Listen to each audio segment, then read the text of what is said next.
Okay, in this video, I'll show you guys how to color line work. So here's a bunch of my rough sketches from the logo design.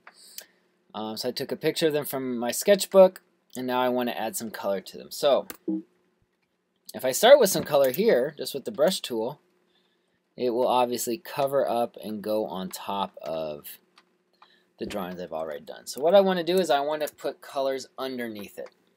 So first I want to change this layer here, so make sure your layers are open, window, layers here if it's not displayed already on your Photoshop. Okay, so I'm going to double click that to change it to a regular layer. Then I'm going to make a new layer, click here and drag it underneath. So always renaming these is a good idea. Sketches for that one, and color for here. Okay.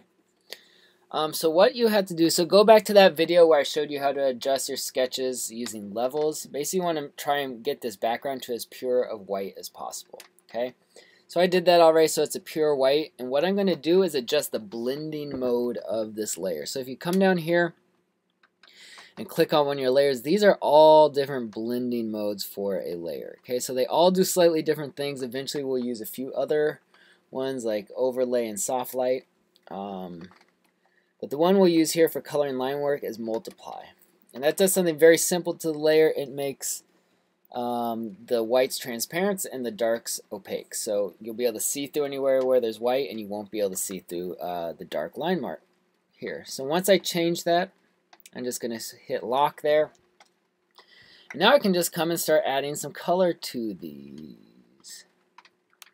Yeah, I want to play around with that. There's some blue in there. Maybe a bright orange here. Okay. Whatever you want to do, wherever you want to place in color, you can now do that with your sketches. So as you're doing that for your own projects, you can do it here digitally, or you can maybe do that with markers or colored pencils or some sort of medium you have at home to add color with. Okay. So also it was requested to me to show where those hue, saturation, and brightness sliders are. So if you go right here, it gives you all different ways to display those colors. So right now I have it as a hue cube, but here's the HSB sliders. So here's where I choose my hue. I choose how saturated that hue is, and then how light or dark that hue is. So this is just a nice way to select those colors. So maybe I want kind of an orangish, but I want it a little less saturated and a little darker. So maybe more of like a brown. Okay. So that's how to color line work and get those hue, saturation, brightness sliders up there.